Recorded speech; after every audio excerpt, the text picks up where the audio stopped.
Social. I'm Kylie Jean, and I am here with Christian Watson. Christian, thank you for joining us. Happy to be here. Christian, you are involved in some very interesting things. You're the spokesperson for a fascinating organization. Can you share a little bit more about that? Yeah, it's called Color Us United. So we are a 501c3 nonprofit, and our primary goal is to fight for a colorblind America. And what we mean by that is that we want to fight for an America where in someone's individuality is what matters the most, as opposed to their gender, their race, or whatever. And all of these arbitrary identity characteristics have been thrown in the faces of Americans over the past few years or so, especially with the ascendancy of groups like BLM, who are pushing certain ideas about how certain groups exist in society. And corporations and universities are now taking these ideas as sacred truths and translating them into policy and punishing all who dissent. Color Us United is a voice for the voiceless who are burdened by these regressive ideas. Well, and it's extremely necessary right now in conversations that need to be had. Where can people actually go to find out more about Color Us United and be involved? Yeah, we have a website called colorusunited.org, and we have a mailing list that you can sign up for it. And also we have a contact page, and my information is on there as well. People want to reach out to me about a question about the organization. And what we do is we do public relations campaigns. So we go out, we launch petitions, we do media hits. I've been on Fox News, I've been all over radio, and we talk about our initiatives in a manner that is empowering to people who are in the fray.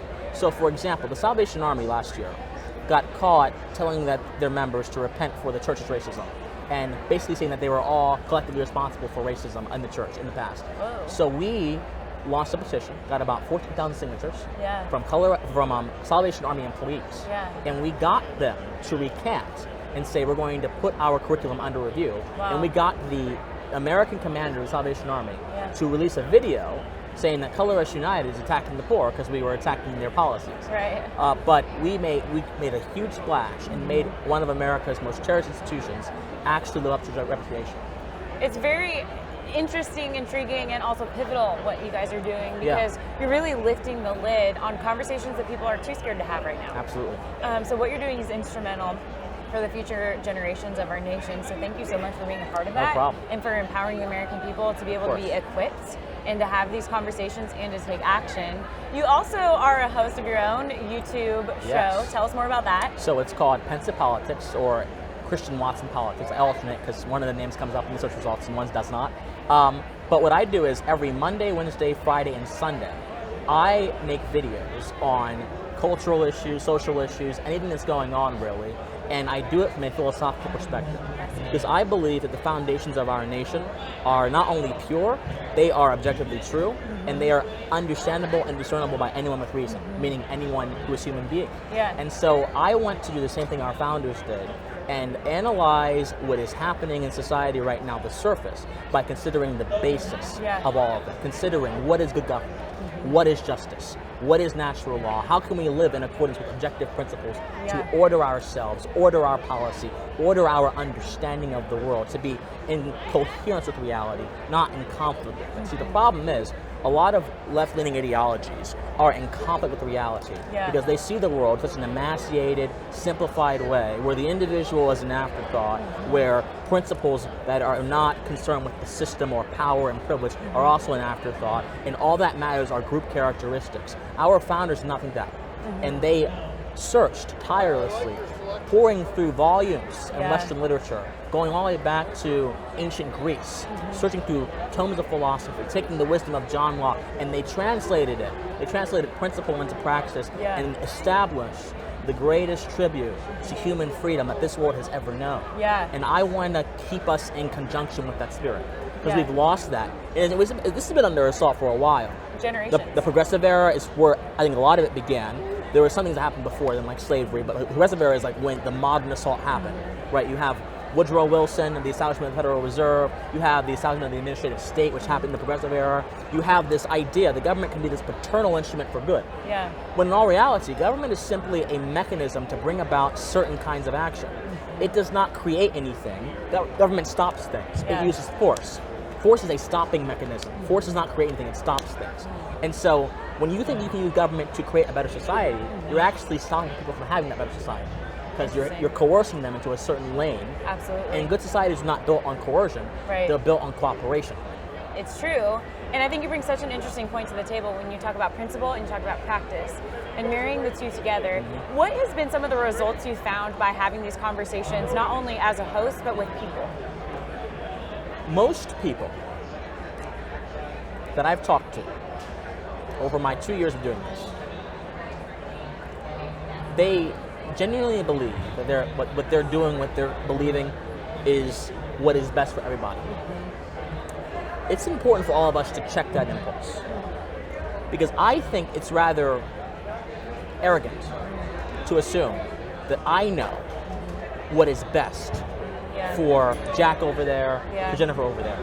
But what I do know is I can go over to Jack and Jennifer and say, hey, what are your values like?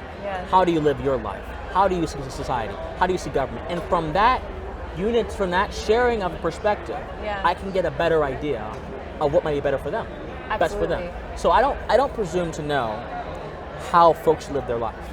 I only presume to know that there should be a baseline of interaction. Do not hurt me, respect my things, my reputation, refrain from harming me. Anything else comes after. I don't presume to know how the best way to live your life, but I do presume to know that if you follow the baseline, the ethical baseline that this country is built upon, the classical liberal idea of individual liberty, you will be on a better path than most people in political society are. It's such a great point, because not very many people talk about self-responsibility and self-respect, and how when you are responsible for yourself and respect yourself, that actually translates into respecting others and the way that they live. Yeah, the natural law theorists actually say that self-love is the foundation of society. Because when you love yourself, you therefore have a concept of how to interact with other people, you know? Human beings can only use the ideas that we already have in our experience, right? If you lived in the Amazon jungle and you never saw a car in your life, and someone walked up to you and said, hey, I have a car for you, that would mean nothing to you. Not because cars are not valuable in reality, they are for many purposes, but if you're in the Amazon jungle, there are no cars down there, right? You don't use those things, right? You hunt, you gather, like people in the old ages did. But if the people in the Amazon jungle knew the fruits of civilization and they accepted those things, they now have the conceptual tools to deal with modern society, modern life. It's why it's so important to give children healthy reference points so that they can develop good ideas about the world. Absolutely. I think that's so incredibly key. It's a battle of identity that we're experiencing, right? We're seeing that in the way that the family nucleus has been attacked, in the way that the narrative is being unfolded in schools. If you can get to the very core of who a person is and make that shakeable ground, a lot of the fruit that we're seeing nowadays is a result of that, which is a big government overreach. I agree. And it's one of the reasons why, there's a lot of cultural battles around what's happening in school right now. You got the DeSantis bill, which has been lied about, tarred and feathered in the media. You've got a lot of different things happening as it relates to teachers teaching kids certain things about themselves. And look, as I said, I don't care how people live their life.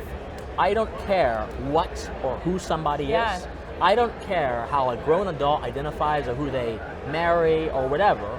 What I care about is what you do to impressionable minds. And impressionable minds have no business understanding certain concepts until they are older.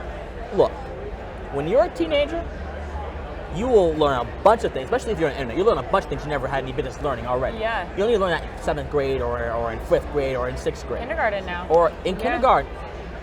Kids having iPhones is one of the most destructive things in the world, I swear. And I'm 22, believe it or not. I look older, I know. I get that face every time.